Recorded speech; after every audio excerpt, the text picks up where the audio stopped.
Hello, everyone. I think we'll wait one more minute to see if we can get a few more people in.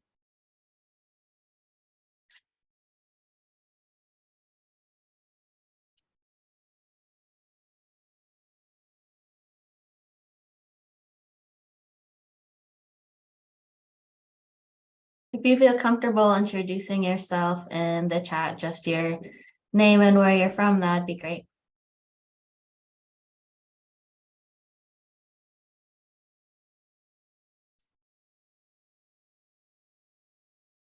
And let's get started.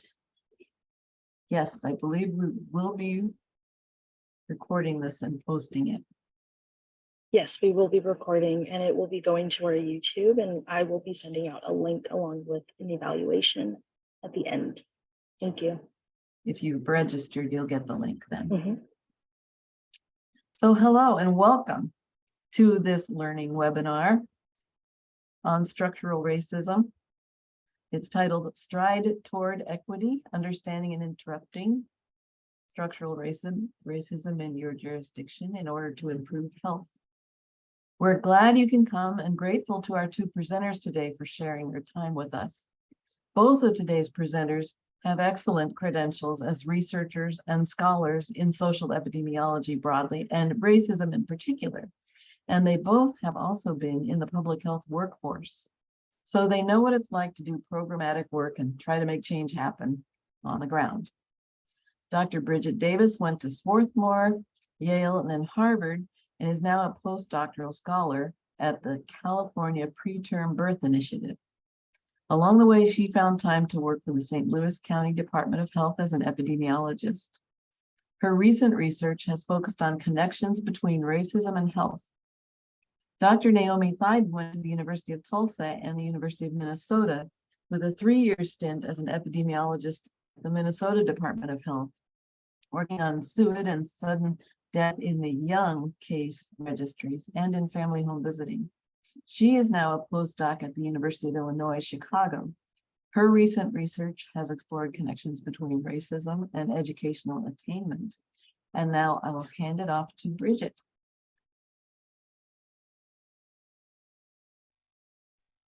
Hello, everyone.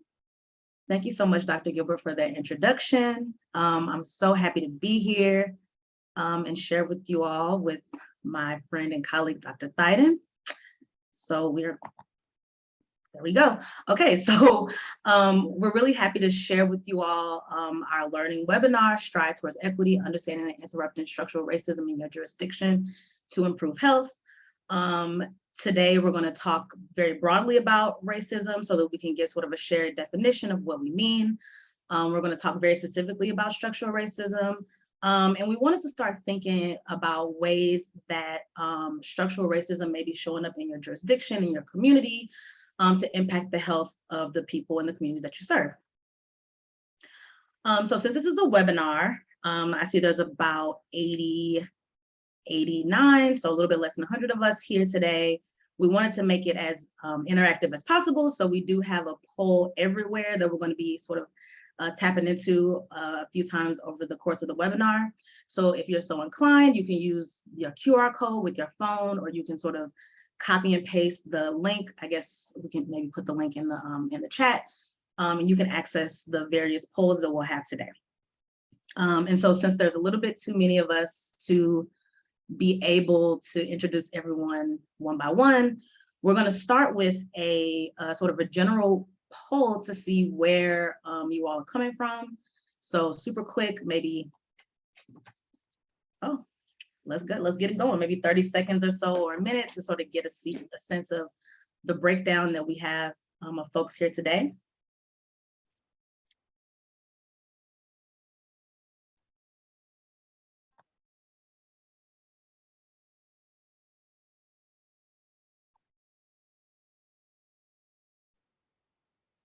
And definitely let us know in the chat if things are not going the way that we would expect them to. And this will be the same link for other polls, so you can keep it up on your phone or your desktop, and the new questions will pop up. Yep, exactly. Thank you.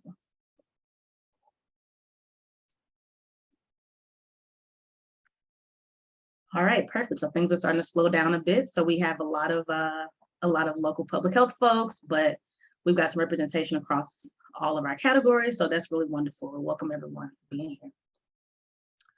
Okay, so next, just to sort of get a baseline understanding, got too much going on. We wanted to see how confident you all are in your current understanding of racism in general. And yeah, we'll keep this open for about 30 seconds just to keep things moving along. And also, I'm really excited that this is working. This is the first time I've used poll everywhere, like in a webinar. So this is pretty cool.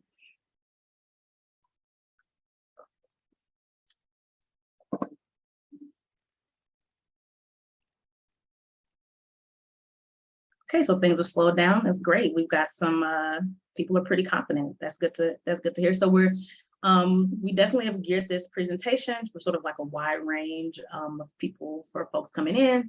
But it's great to know that we are starting at a pretty high level of understanding.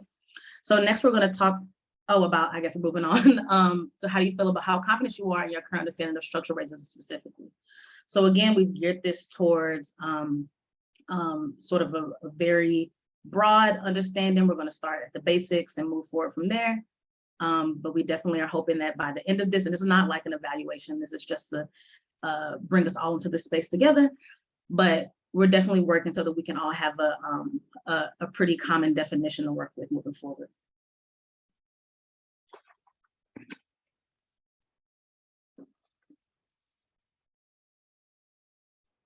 You just arrived, people are introducing themselves in the chat.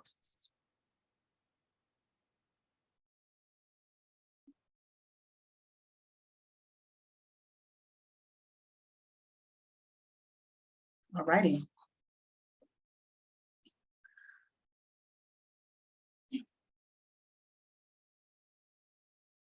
All right, so thank you all for responding. We're going to just hop right into this so we can move forward. So as we mentioned, today we're going to just sort of start with the shared understanding and definition of what racism is. We'll introduce you all to the levels of racism, which include structural racism. From there, we're going to focus on structural racism. Both myself and Dr. Thyden, our research and our professional work has primarily focused around structural racism. So we're going to give sort of a brief, a couple of examples about how we have experienced or have seen structural racism show up in our work. Or in the research that we've done. And then we're going to spend some time on just thinking about how structural racism may be showing up in your jurisdiction or in your communities, so that we can think about how we might dismantle it, specifically from a place of power and agency within your own work. So to start, we are going to work with this definition that's from one of our review papers in the Annual Reviews of Public Health, led by Dr. David Williams. And here we describe racism as an organized social system in which the dominant racial group, based on an ideology of inferiority and superiority, categorizes and ranks people into social groups called races and uses this power to devalue, disempower, and differentially allocate valued societal resources and opportunities to groups defined as inferior. Race is a social category based broadly on nationality, ethnicity, phenotypic, or other social markers of difference, which capture differential access to power and resources in society. And so you might notice that in our definition, race actually comes after racism, and that's on purpose. We start with the conceptualization that race is a product of racism, not the other way around, that there is not a biologic basis of race, even though there may be some broad similarities associated with ancestry or population group. We understand that race is a social category that is a product of racism, a product of colonialization, and a product of imperialism. So often when we talk and think about racism, you might hear racism described as occurring on multiple levels. We talk about interpersonal racism or discrimination, cultural racism, institutional racism, and then structural racism, which is what we're going to focus on today. And although we talk about these as levels, I think it's important, and something I've been sort of grappling with a lot over the past few months, is not to think about these levels as nested within one another, like how we may have been exposed to the social ecological model, where you have an individual nested within a family, nested within a community. We sort of think about levels, the levels of racism, as telling us a little bit about something about who are the targets of racism and who are sort of implementing the harm. So here we have our levels. We have interpersonal racism or discrimination, cultural racism, institutional racism, and structural racism. Our definition for interpersonal racism, which is we talk about referring to as the individual level, refers to racism that's directed at individuals. We primarily talk about this as something between maybe two individuals or a group of individuals, such as slurs, microaggressions, hate crimes, or sort of desirability.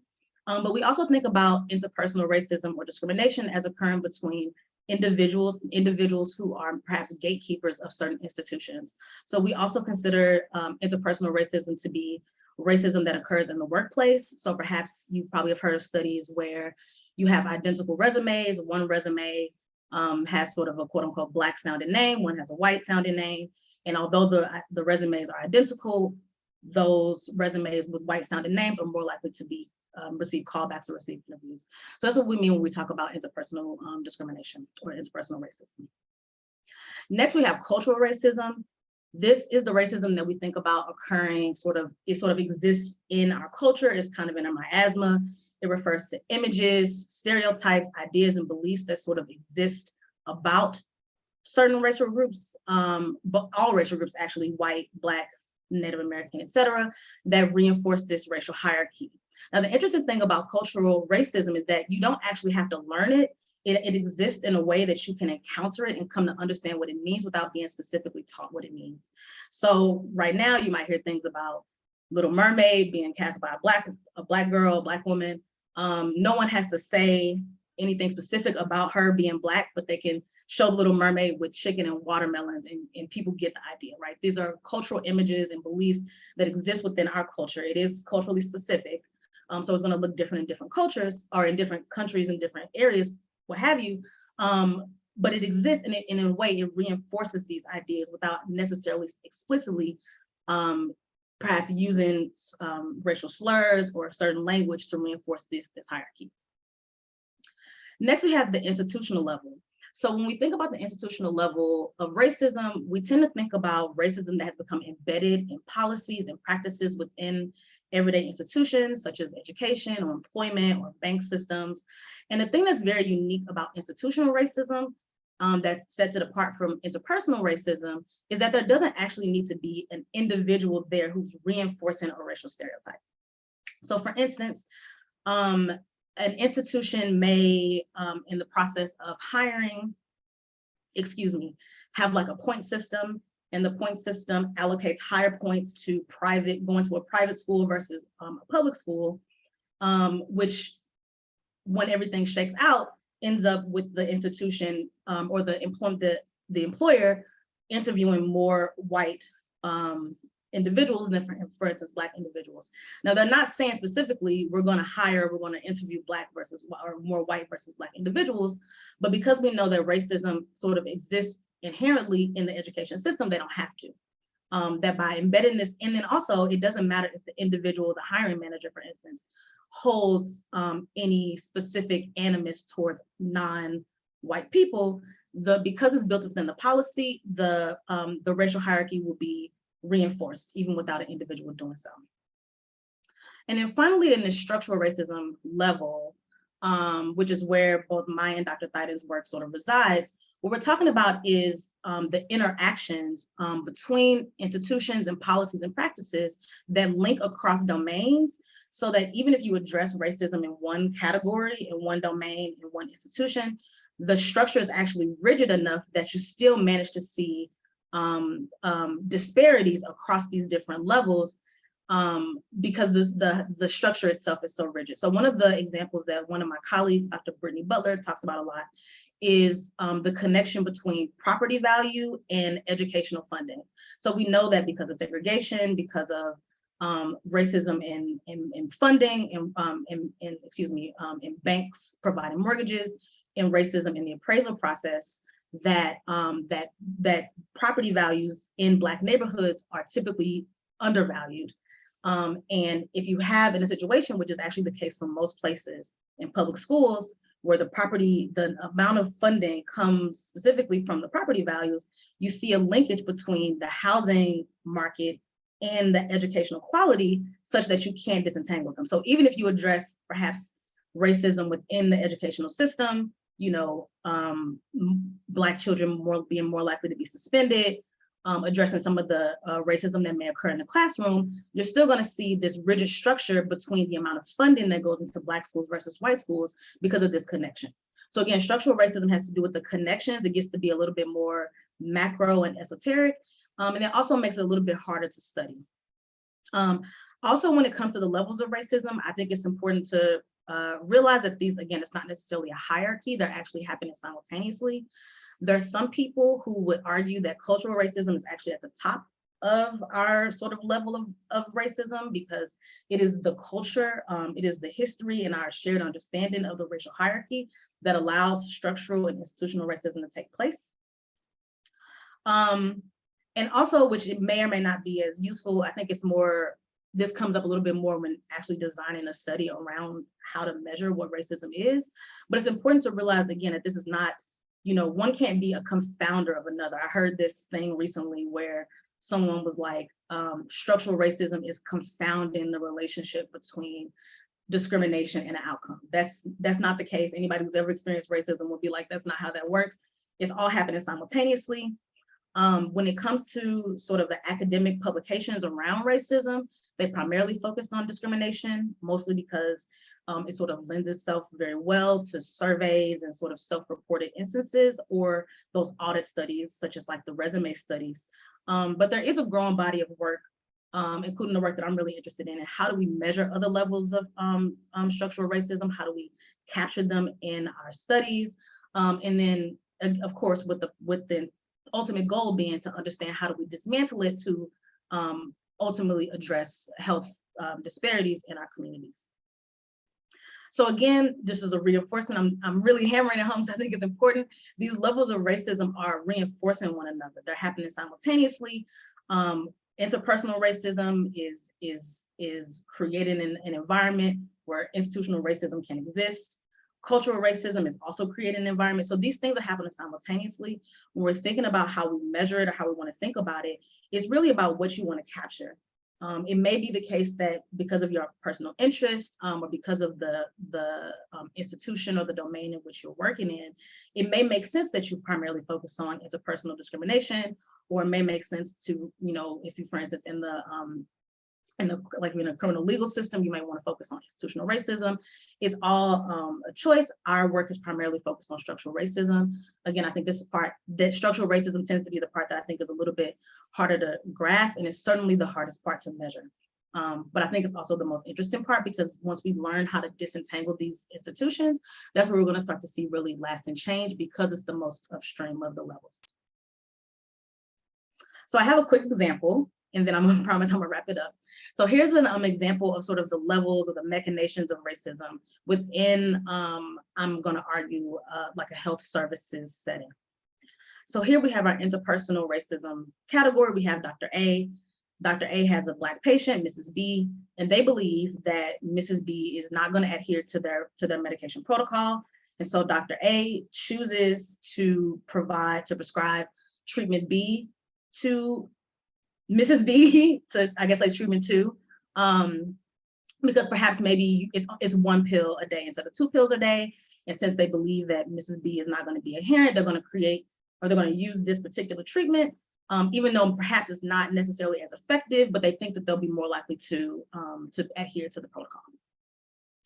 So this decision, even if it's not necessarily conscious on Dr. A's point, comes from this idea that Black people lack literacy, lack intelligence, and are less likely to be obedient to authority, right? So this is the cultural landscape that is not just determining whether Dr. A, which medicine or which treatment they prescribe to Mrs. B, but it also actually influences the type of studies that are designed, right? So the study that says, well, are Black people more likely to be adherent to medicational to therapies than white people, like that actually comes from an understanding idea of some sort of inherent belief about the abilities or the capabilities or the willingness of Black participants to engage in their own healthcare, or Black patients, excuse me.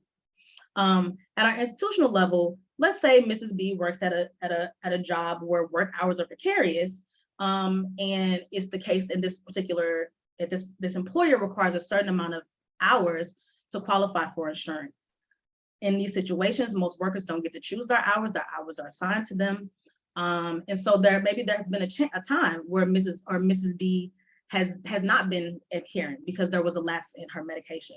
And this is not like a random thing. This actually came from a personal experience with a friend of mine and her mom. Her insurance lapsed. She was starting a job in a week. She knew that her insulin was running out. She thought it was going to be okay. She called her doctor and was like, hey, I'm running out of insulin. Is that okay? Can you help me out? Is there some sample packets or something that I can use? He was like, no. And then within 2 days of running out of her medication and 4 days away from her insurance kicking in, she went into diabetic ketoacidosis. And so the institutional racism aspect of this scenario is that you find, even if it's not explicit, that Black and brown workers at this particular employer are more likely to be uninsured. And Mrs. Brown is just an example of that, or Mrs. B. And then finally, in our sort of macro level measure of structural racism, we know that there are multiple reasons why Black and brown workers are probably more likely to be uninsured in this case. We know that there's disparities in discrimination in education, which sorts Black and brown people more into low wage opportunities. They're less likely to be in professional or management roles. They're less likely to have agency. We are less likely to have agency in our workspaces. And so it makes us more likely, and plus discrimination in who gets the hours when it's time to decide if this person going to have 40 hours versus 30 hours this week. So we know that there are multiple things that are happening that has landed Mrs. B in this situation. And it's also all happening simultaneously. So my work has focused on structural racism, but there are definitely many different aspects of this work within the sort of realm of studying racism in general, where you can choose your action. So next we're going to move on to our focus on structural racism. I'm going to give one quick definition of structural racism that kind of allows us to dig a little bit deeper. This is coming from Dr. Zinzi Bailey's Lancet paper from 2017. If y'all have time, y'all should read it. She also is a applied public health person. She worked at the New York City Health Department at the time that they were writing this paper. So they use the definition of structural racism as something that is that it involves interconnected institutions whose linkages are historically rooted and culturally reinforced.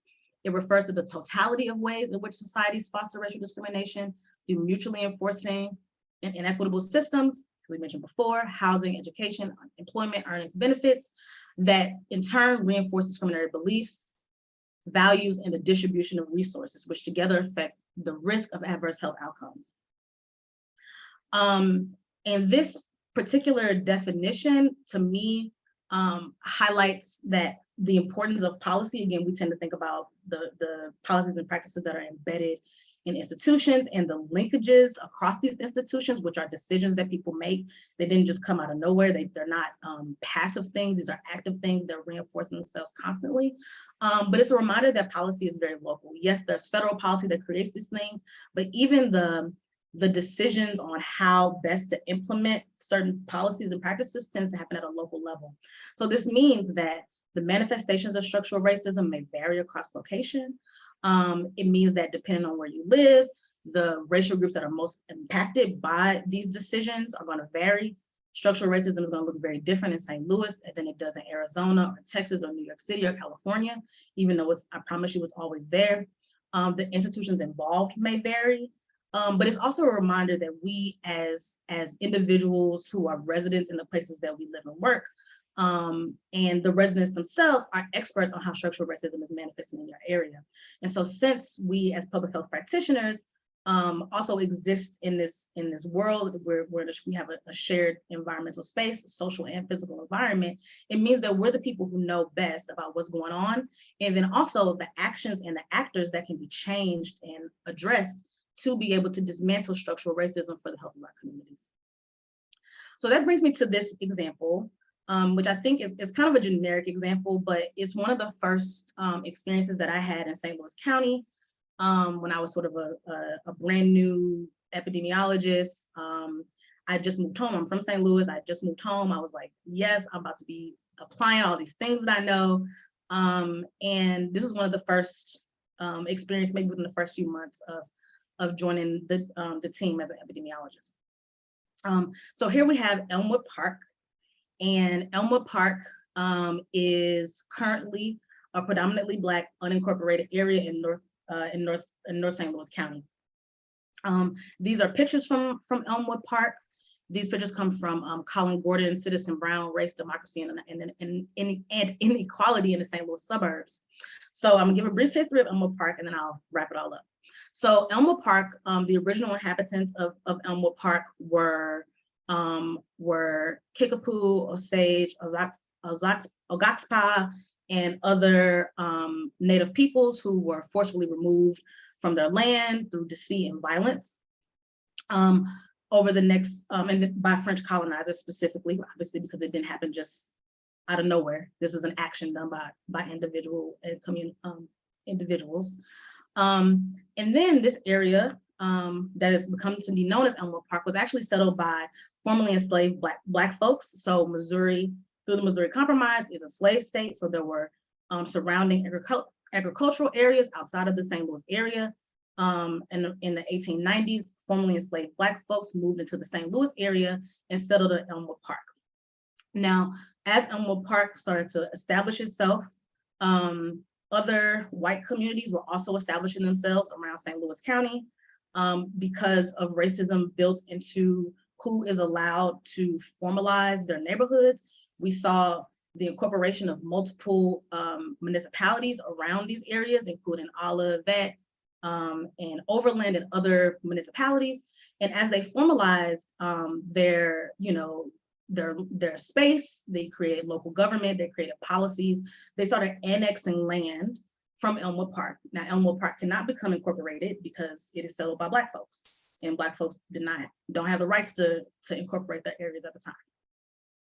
So as Elmwood Park is slowly having its land annexed by surrounding white communities, we also have a polluting entity known as Missouri Metals, who was able to settle in this unincorporated area. And that's really important because if you are incorporated, you can design policies that say, no, you're not gonna put that there. But they don't have access to that level of power. And thus Missouri Metals is able to settle in this area.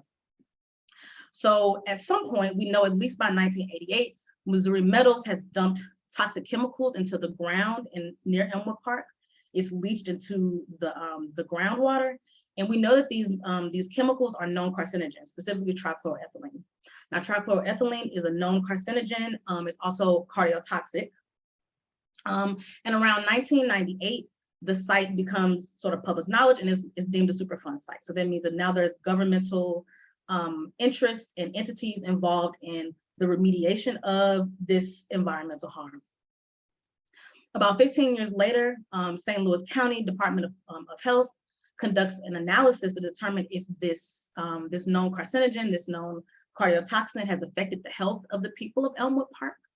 And then I joined the county at 2014. So I came in at the end when they were reporting the results to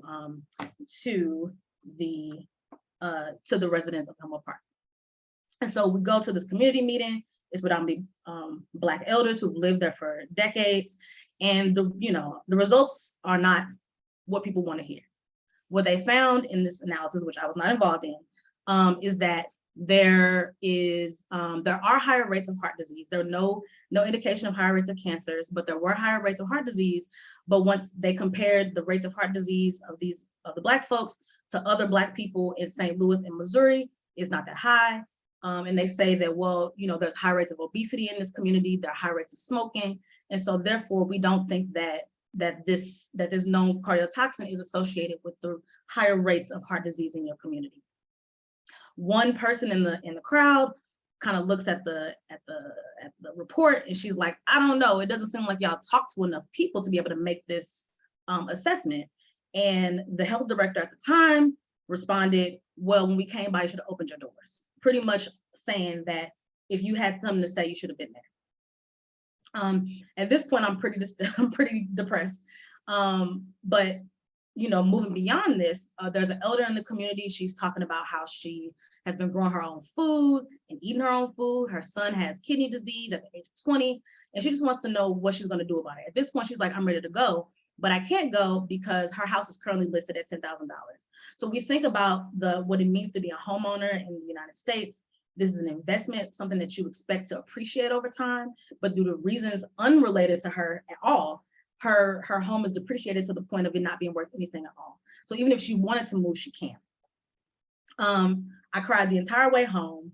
But then when I left and I had to go back to work the next day, I was thinking, what is it that we can do? Maybe this study was not able to find a health effect, even though I think that I agree with the person in the crowd. We didn't really have enough data to be able to say that there was nothing there.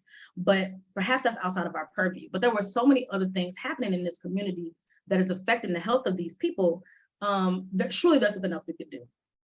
So at the time I proposed a health equity committee. I checked in recently and it doesn't exist anymore. But at that point, I was like, we can bring in folks from planning, from waste services. Like, surely there are other people in our governmental structure, even though we're so siloed, who can help us figure out something for these people, even if we can't go the health route. And it makes me wonder, what could we have done to intervene? Like, and this is actually, I know that the process and the remediation process is still ongoing in 2022, but it just raises the idea of like, we're not alone when we're doing public health. The people that we serve are not only health individuals, they're people with houses, they're people who have to interact with banks, they have to interact with their neighbors. And when we think about the ways that structural racism may be impacting them in their health, we can't just think about in our silos. So we have a quick poll. And for those of you all who joined a little bit later, this is the same QR code and link for the entire presentation. So we have like a little word cloud here. So we wanted to first ask, think about a partner that you have outside of the public health field and the work that you do, that you currently work with, who can help you understand and address some of the health issues in your communities.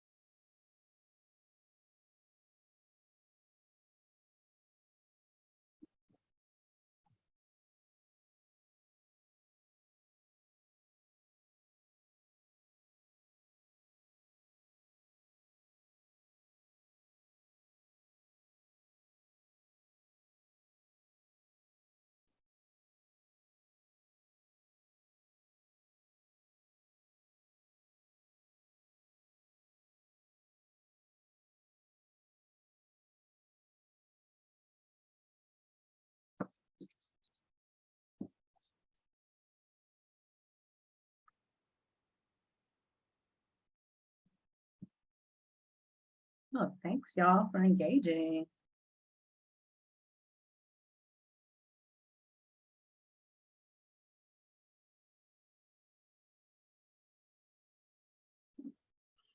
All right, thanks y'all.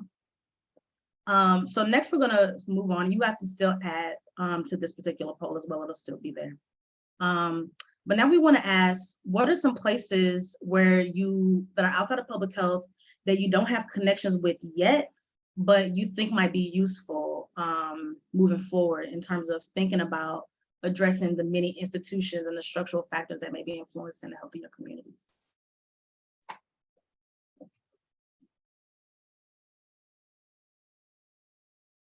Unions.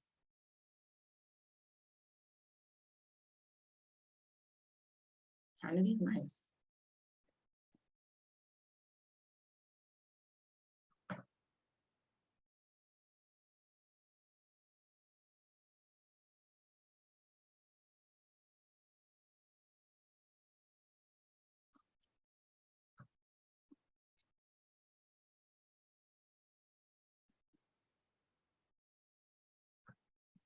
All right, thanks y'all. So I'm gonna pass it off to Dr. Thyden for our next example.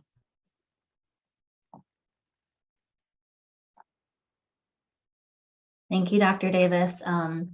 The next example that I'm going to talk about is from when I was an epidemiologist at the Minnesota Department of Health in sudden unexpected infant deaths. And the reason I wanted to talk about this example was partly because I think it shows that you can do this work wherever you are. This is just where I happen to be, and I knew I wanted to look at structural racism more. And so I said, we're going to look for structural racism in my data that I create, that I'm in charge of.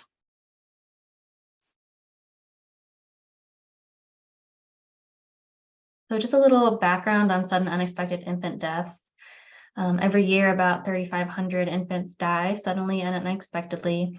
And the rates are highest among American Indian, Alaska Native babies, followed by non-Hispanic Black babies. So we have some significant racial disparities in a place where I think most people can agree that babies shouldn't die. Okay, having some problems with my slides. Okay, here we go. So to work on the problem of sudden unexpected infant deaths, the CDC created and funded the Sudden Unexpected Infant Death Case Registry. And so I ran the case registry in Minnesota. And our job was to compile as much data as we could on SUIDs from a variety of sources to use the data to better understand SUIDs and how we can intervene to prevent them. And I really wanted to turn, the magnifying glass on the public health system and the data, like I said, because we've spent a lot of time talking about, how the people should change or how the medical systems should change. And I wanted to know, how can the public health system change? A little background on what a SUID death investigation entails is that shortly after the death, an investigator goes to the scene of the death, interviews witnesses, gets a description of the position the infant was found in, and then afterwards there's an autopsy. And then the SUID case registry people, their job is to get all those records from all those variety of sources, so medical records, death records, birth records even, and then the police records, and compile that all in one database. And in my mind, if either or both of those two steps are not complete for each infant, then that failure is on the SUID public health prevention effort system, because it's, my job to collect the data, and I didn't. So while I initially did this analysis with the Minnesota data, when I have since done the analysis with the nationwide data. And so this includes the jurisdictions that are part of the SUID case registry, and there are about 3,800 infant deaths from 2015 to 2018 that met the CDC's definition for SUIDs. So the CDC has a categorization, and most of the categories they use are off the bottom of this slide because they want to make sure that information is of high quality enough to give it a categorization such as this death was definitely caused by suffocation. This death was maybe caused by suffocation because there were unsafe sleep factors. But what I was really interested in is these no's off to the side, where either the autopsy and death scene investigation are not done, or that there's not enough detail about how and where the infant's body was found. And so if either of those don't happen, that is where the public health system, didn't do its job in collecting this information that we need for prevention. And I call that inadequate case information. And these are some of the similar levels that Brigette was talking about. And I think this is a nice way to just brainstorm and be creative about thinking about where structural racism and other types of racism might be influencing things that are happening in your organization or your jurisdiction. So for me, I said, when somebody asks well, why do you think there's structural racism affecting the data quality? Do you have any, justifiable hypotheses for why that might be happening? These are kind of some things that I had been tinkering around in my mind and just helps to write them down and think about those different levels. So maybe at the interpersonal racism level, there's less effort by death scene investigations to collect data for infants of color. Or maybe there's less information by data collectors to gather information about infants of color. Culturally, there might be some misunderstandings about norms around caregiving, sleep practices, or the home environment. And there might be some negative stereotypes about practices around death and mourning that could affect that data collection process, which is a cooperative process with the family. And at the structural racism level, perhaps the jurisdiction and data privacy laws on reservations are not well enough understood by medical examiners to do the sharing of data that's required for complete information. And that communities of color are underrepresented among medical examiners, state health departments, and other people who are part of the system. And at this point, I didn't test any of these particular mechanisms, but it just helps to think about what could be going on and possibly to things that you could test in the future. So the first thing I wanted to look at was whether the death investigations varied in their quality depending on where the incident happened. So we know there are lots of different local policies surrounding death investigations depending on where the death occurs. So based on my experience with the data, I thought maybe whether it was a suburban, rural, or urban area might affect that data quality process. And that did turn out to be true, that in rural areas, infant death investigations were more likely to result in inadequate information, as were suburban areas compared to urban. And what is an important information to look at this in conjunction with that finding is the distribution of place of death by race. So you can see this is the percent of deaths that occurred in rural areas, percent of each race's deaths that occurred in rural areas.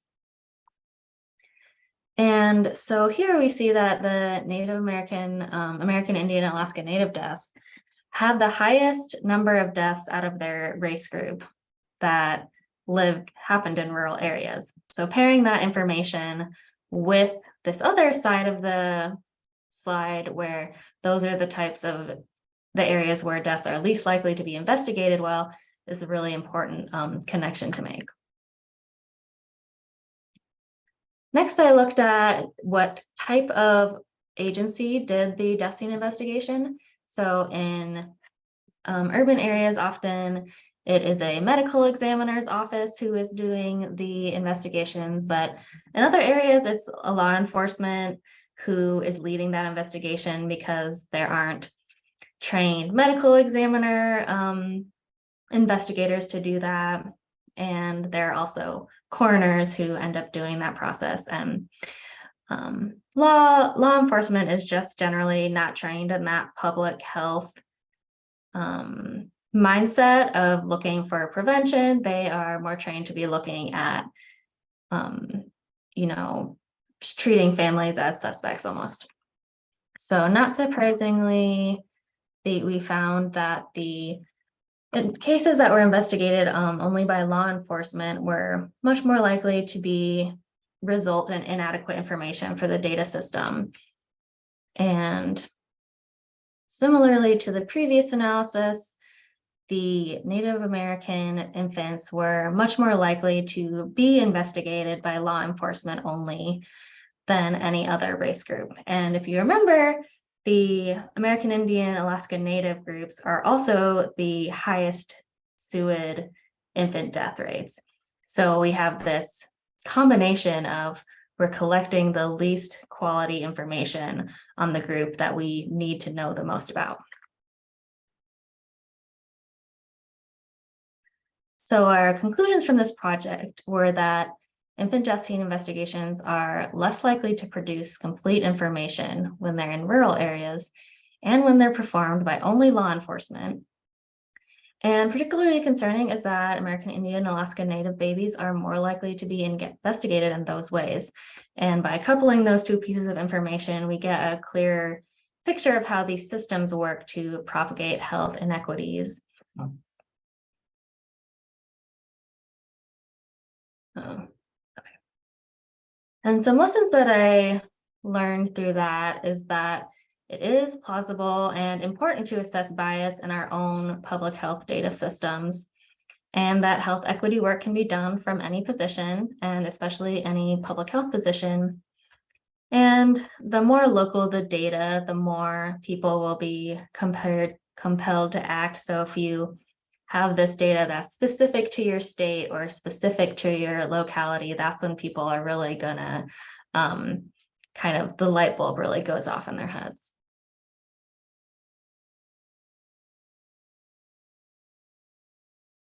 Okay. What do I want to do? I think I want to stop screen sharing.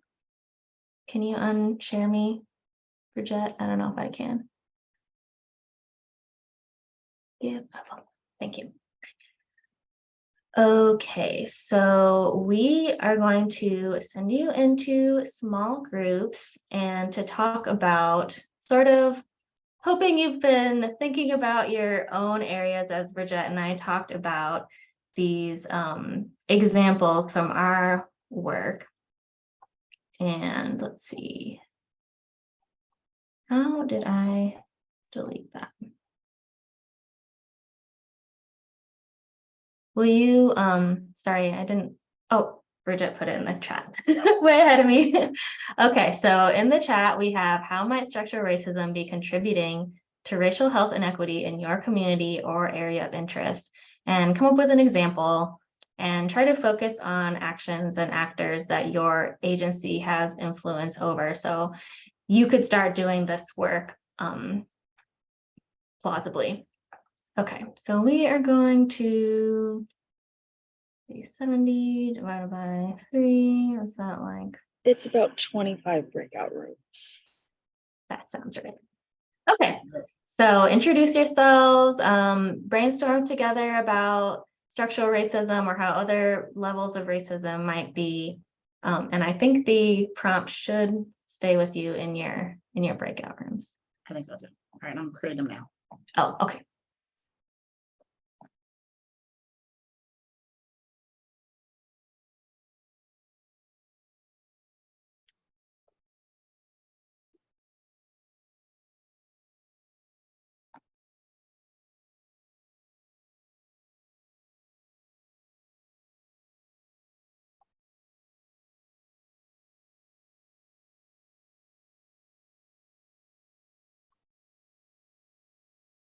Hmm.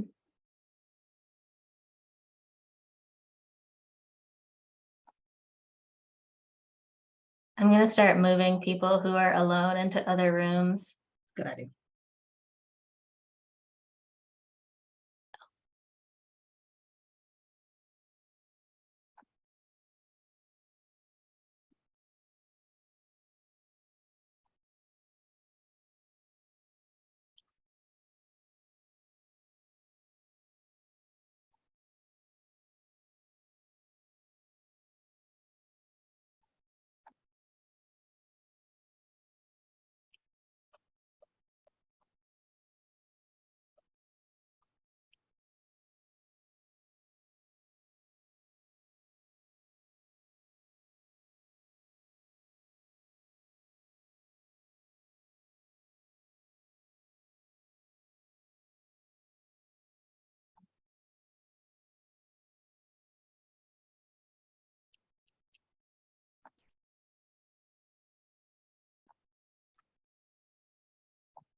Okay, I think people are mostly back now. Thank you all for doing that and thinking about your own work and sharing. If you want to put in the chat an example that you came up with either for your work or someone else's work in the chat, anonymize it as you feel is necessary, but just to help other people get an idea of what you all talked about in your rooms.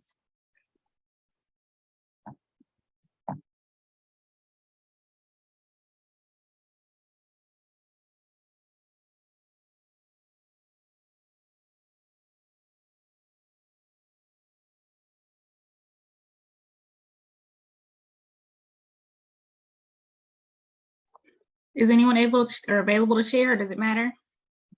Sure. Yeah, if you'd like to share with the group now, that's great.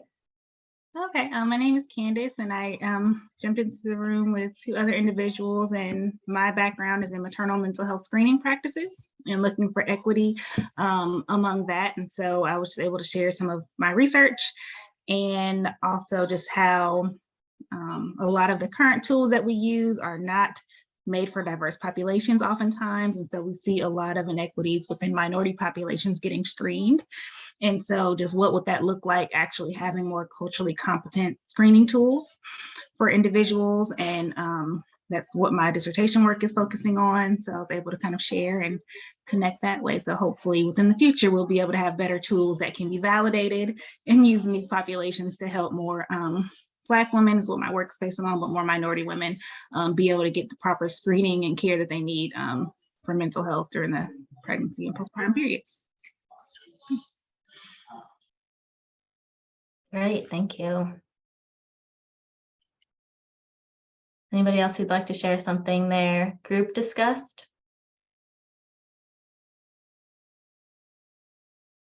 You can. In our group, we had someone that was kind of bringing up classism and how it plays into racism, and we discussed that.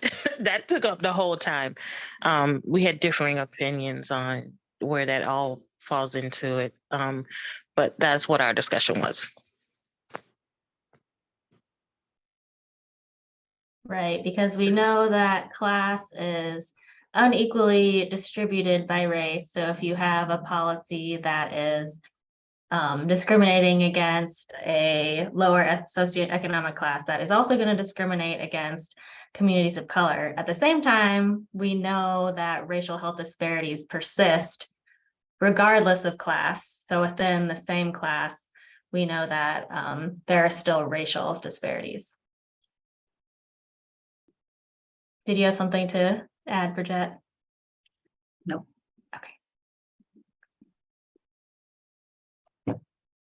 So in our group, we talked about maternal mortality and some of the structural racism and institutional racism that goes along with that. And it's more predominant among Black women. Sometimes they're ignored when they're saying that something is going on with them and they know their body is telling them something is really wrong and they're not listened to, and it can sometimes lead to maternal death. We talked about that because I work with the North Carolina Department of Health and Human Services, Division of Public Health, and we have several programs to address those concerns. And we also have created a health impact assessment tool to introduce to different agencies and organizations to bring people together about different equity problems that may be going on in their communities or within their agencies, to bring a group of people, professionals together that are working on that particular issue, as well as some people from the community to have their input and try to come up with some ways, avenues to try to address some of those issues. And we are also here, it's mandated for us to attend a racial institute training in all of our departments. So we really have a lot of things that we address when it comes to racial equity and inequity. Yeah, that reminded me of that video that's been viral lately of this woman trying to get a doctor's note and the nurse is saying, well, I felt your cervix, so I know you're fine. And she's like, how do you know what's going on in my body? And there's so many different layers to that, because there's that interpersonal situation where she's like saying things like, well, what do you think was going to happen when you got pregnant? Like, why do you think you don't have to work? Which is, you know, capturing that idea that Black women especially are welfare queens and that sort of thing. And then it's also, she has to interact with this system and able to be able to go home, because she works in a job where she has to have a doctor's note to take off. So it's all these different things happening. But yeah, it comes down to this idea that we don't feel as much pain. Perhaps we're not able to communicate that we are lazy, that we, you know, what have you. It's layers to it. It's layers to it. So yeah, I'm happy that y'all folks are out here doing this work.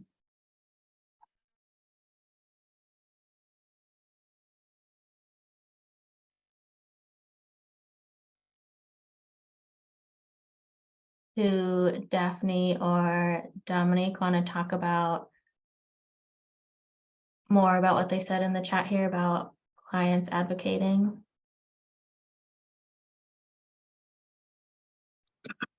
Yeah, I can kind of talk to that. So a lot of what we kind of see, I oversee our CFR and our FEMA review teams here at Hamilton County Public Health.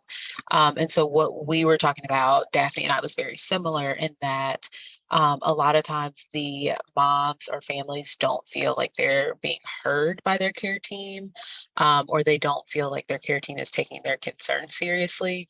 And so really that need for you know, the building up of self-advocacy, but also empowering, whether it be their partners and or just their kind of support system that's going to be in some of those meetings or appointments with them to, you know, be able to also feel like they can advocate. And so one of our groups of community health workers, what they do is like a role-playing situation. And so they talk with the families and say, okay, you have an appointment coming up. You know, what are some of the things you want to talk to your care team or your provider about? And then just doing some simple role playing to really build up their confidence. And so, you know, I think that advocacy piece is really, really big, whether it's moms advocating for themselves or if it's their partners or their support systems, really being able to kind of step up and advocate for them and know that they are allowed to do that in these appointments. Yeah, that's really important work. And I also like to think about it like from the system perspective, what can we be doing as well that, you know, like we've talked about in the chat and others, that it's not patients' fault that they're not being listened to. And even though there's something they can do about that, there's also something, what can we do, you know, as our public health people to change it from the other side, you know?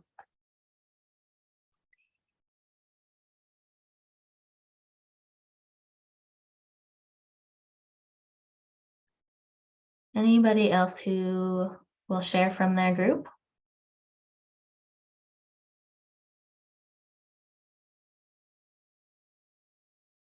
Start calling people that I know.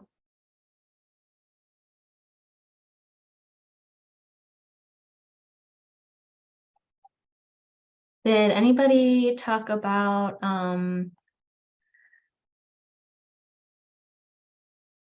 working with other partners like we had kind of discussed about early outside of public health, and I didn't have time to address the question? Okay.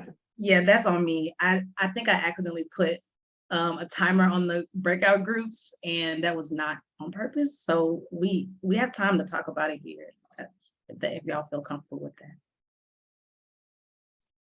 that. Naomi, this is Rosemary Fournier. I work at the National Center for Fatality Review and Prevention. So we house Child Death Review, FEMA, and the Data Coordinating Center for your suicide case registry work. And I really appreciated your example of how inadequate information is sometimes, I guess we call it surveillance bias. But one of the things we've been trying so hard to do, especially with the FEMA work, is make sure that the deaths we're reviewing are contextualized by the family story, by, you know, where they work and play and worship, and the stressors and the situations that they face in their lives, rather than just looking at our chart and saying, oh yes, this was a mom who was late entry to prenatal care, but not understanding the context into, why was that? Was she turned away? Did she have inadequate insurance? Was there a barrier because a receptionist was rude and treated her unfairly or poorly? So I think that contextualization of all of the cases, whether they're maternal deaths, infant deaths, child deaths, steward-related deaths, is such an important piece that we can strive towards. We're not there yet, but we're working towards it. Yeah, I really appreciate that point. I think that storytelling can be so important when we are only looking at, data points, but for someone who hasn't lived a life like we have lived, that story is really what's going to illuminate what is happening wrong in the system. And that is one thing that's nice about these intensive data collection projects. But I think there's a lot of work to be done from the research side with qualitative data and to just listening to communities. And there's just a lot to be gained from that kind of work.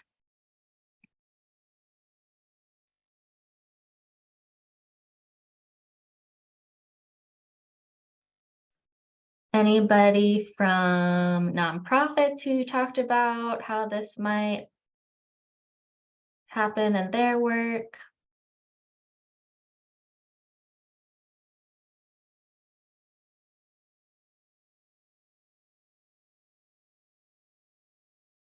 Or people who have those partnerships across sectors? You can also put questions in the chat if anything has come up for you.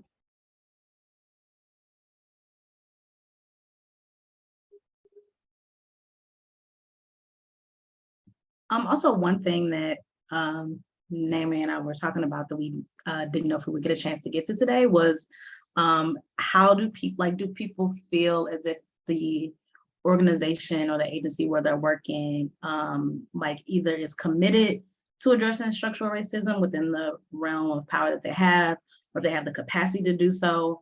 I mean, I think a lot of the times, a lot of us are either asked to take on other tasks that we just don't have time for, or they're just other things that need to be addressed, so there may not be time. So do people does the commitment feel like something that is doable? And I guess what sort of supports would you need if you wanted to start making these connections across different organizations and different departments, et cetera? Does this feel like a feasible goal, or is it just too pie in the sky?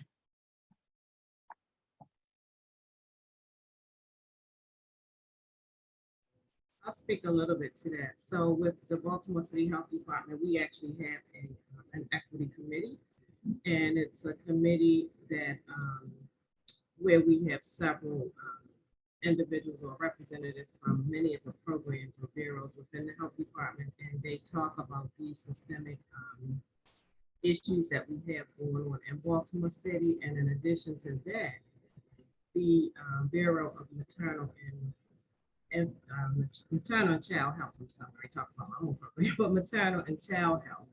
We have actually formed two committees.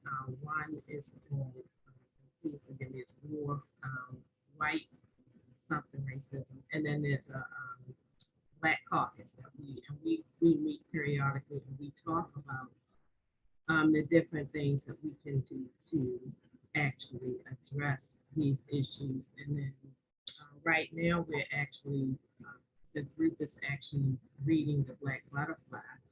And each month we are actually going through the book, and we are talking about the various situations and how we can address these issues. So I think that we do a really good job within our bureau to talk about the issues and to address them. And I believe that our leadership team is very committed to making sure that we address the issues, that we are aware of the issues, and that everybody understands, be it that you're Black, white, or whatever. And from these conversations, there's been a lot of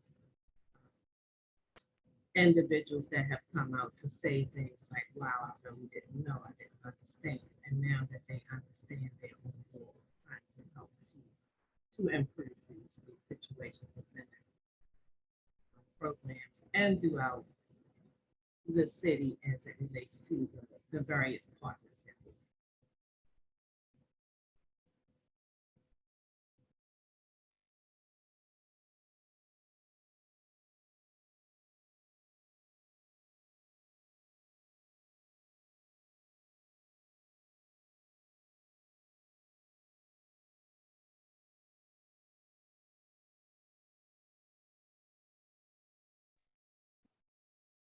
I think it was a little bit difficult to hear you, but I was wondering if you could repeat the name of the book again. Oh, you have it. Okay, great. Yeah, somebody put it in the chat box. All right, but Right. issue. Miss Erica Mitchell, did you have something that you wanted to add? I think you moved up to the front. Well, I want to thank Daphne for mentioning the Equity Committee because one of her coworkers and I are on that committee, and I understood because I work at the health department what Daphne was saying, but something was going on with your mic, Daphne, so we couldn't hear you super well. I was just going to mention just overall, I would love to know if others could relate to this, that I think an issue is not having enough staff, so that when you have a project, you have another project and another project, and there are just so few people to do a whole lot of work that can, and that in and of itself affects the quality, because you either take a long time to do the best job and things pile up, or you go through very quickly and the quality isn't as good. More staff is my point. Mm-hmm. And I think that that's actually one of those, when we think about like what is in our like capacity to do, what's in our purview, like that feels very much outside of what we as individuals can do. That's a whole separate project of trying to increase, staffing, increase funding for staffing. Yeah. I think that one of the things that I sometimes, which I think makes it really hard, and I don't know if you feel like this, Naomi, when doing this work, and this is from, not on the ground, just being behind a screen and running analysis, is that sometimes I get very overwhelmed with the amount, like, because it's there. I feel like I don't, I'm learning about it academically. When I was at the county, I didn't have an academic sense or like a training around this, but I knew it was happening. And then the more that I kind of got like delved into it, the more it felt like this is a very overwhelming task to take on. And sometimes it felt like it was maybe too much to do. So I think oftentimes, especially now that I'm kind of transitioning into like the next phase of my life, I wonder like what would be useful ways to think about what structural racism is and how it's affecting even my community, hyperlocal. I'm back in St. Louis, even though I work in California. Like, what would be a valuable use of my time? I mean, honestly, I think that a valuable use of time is just like convincing folks to hire more people. That feels worth it to me. But yeah, like, is there political will sometimes? I think that when I was at the county, it was during the Ferguson uprising, and I just like couldn't talk about these things at all. And the political will has since changed. It's been almost 10 years. And obviously the landscape has changed. A lot more people are more willing to talk about stuff like this, or more willing to kind of put their neck out. But I'm also really interested in like, what does it look like for a public health department specifically to make a stand on issues like this, to be able to communicate that this is an important aspect of the health of our communities, and that we have a role, and like convincing folks who already do have the capacity perhaps to like hire new folks or build new infrastructures or address some of the racism that may be embedded in some of the policies that exist outside of public health spaces, like in employment or in the legal justice system or what have you. So that's some of the things that I've been thinking about. Okay, so I'm wondering, can you all hear me any better now? Yes. Is that better? Okay, because I think it's really important for me to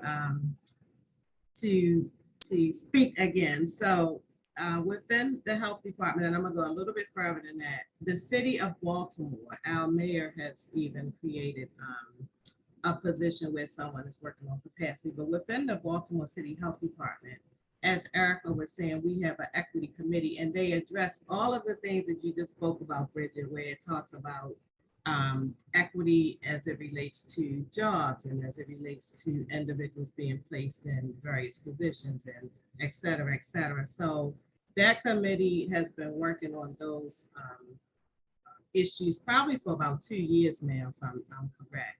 And then we have many, many partnerships within the maternal and child health bureau. And within that bureau, we actually have 2 committees. One is the Black Caucus that comes together and is predominantly of, African Americans, but of course anybody can join. And then we have another committee which is called, and I said, please forgive me because it's war, but I can't remember what it's the white something on racism. And so they come together and they talk about issues that's around racism and equity. And then we also have, I'm very proud to say that we actually have under Be More for Healthy Babies, which is our umbrella of various partnerships that do maternal and child health work or maternal and kid work. We actually have a partnership principle, which basically it is a list of anti-approach things that we work on to make sure that our partners uphold those principles. And then we have equity principles as well. So we have a list of things that we actually attach to all of our meetings and our agendas and all of our partners. We ask them to abide by. So just very excited about the fact that we have these things going on within our bureau. And the last thing I want to say, if you didn't hear me, is that our assistant commissioner has made it a point to make sure that we are in a situation where we feel safe to talk about things. So like it's a safe space and people can be open. And there have been very many very open and transparent conversations. And there's been a lot of conversations and people saying, oh, I didn't know. If I had known, we would have did things differently. Or there have been some changes. I mean, there's still work to be done, of course, but there have been some changes in the way we do things, the way we think, and the way that we address the various issues. So, so just very proud to say that we're doing that. I mean, I love hearing that. I lived and worked in Baltimore for 1 year between my undergrad and my graduate degree, and I'm a big fan of Baltimore. I'm just gonna say. I worked at Tench Tillman with the Living Classrooms Foundation, so that was very nice. So I was wondering if within y'all's like health equity committee, I have all these different partners. Do you feel like all the people who need to be at the table are at the table outside of the commission, the Baltimore City Health Department? Do you feel like they're like the folks who you sort of outside of BCHD, like are people engaging in the way that you want to? Are they like committed? Or is it sort of like just a checkbox that some of the folks that, well, we sent somebody from, I don't know, Jessup and we did our thing. Like, so are you finding that people are engaged in the way that y'all want them to be? Yeah, I do. I find that people are very engaged. We do have the Black Caucus that have kind of fell off because the 2 people that were spearheading that effort have actually resigned and went on to new positions, and we really need to get that back on track. But I do feel like the people that need to be at the table are at the table. I do feel that people are feeling very comfortable to have the conversations, and I also think that there's some effort that's going to be happening, and it was started, but out, and I'm sorry, I can't remember the position itself, maybe Erica can know, but we have a chief medical officer, I think that or something equivalent to that title, that person that we're looking to hire for maternal and child health. And that person, one of the things that that individual would be doing is reaching out and doing a lot of education as it relates and collaboration with our providers. And that is a very much, and I think we have somebody on the floor that might be doing some of that work, but not as much as I think it needs to be done. So the healthcare providers is a group that we try to do a lot of work in education. Erica, did you have something to add? Not really. I mean, Daphne covered it. There's really nothing more to add. The answer is yes, we do have things in place.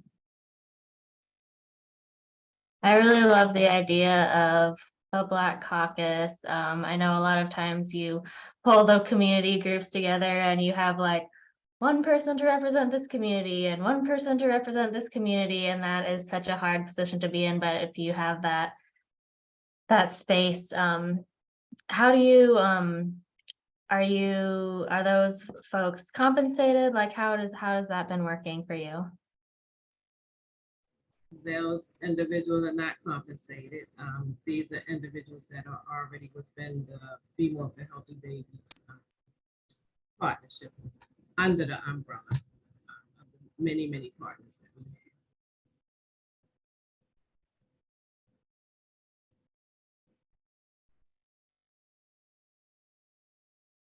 Yeah, I guess that's the kind of thing that any organization could benefit from, having that kind of base. And I know sometimes I think of it as like a safe space for us to like be together, but it's also can be like that political power. I love that about the word caucus, is that it kind of gets at that really well.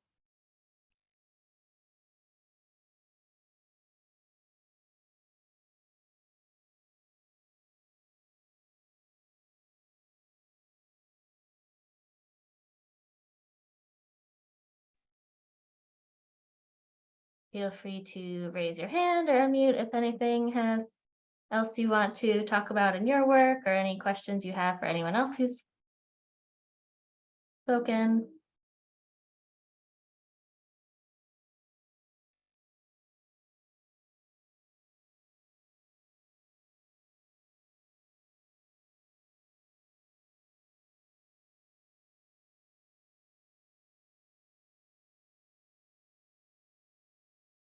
Well, thank you everybody for being here and for giving us some ideas and talking to each other. And I learned a lot. I hope you have too.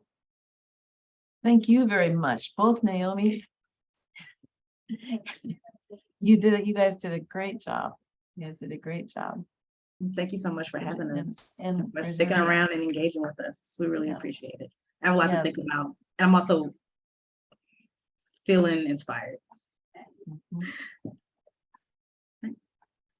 Question, will you all be doing similar types of presentations moving forward? I literally my pastor just reached out to me last week and wanted to interview me, and some of the questions were very much embedded in what we talked about today. And I was just saying to myself, it would have been really nice for her to do this call, but so I would like to connect. Are you asking City Match? Plan on having. Or the two presenters. You could put the slide with the two presenters' contact information on. Yeah, if that's allowed, I really would like to do that. There you go.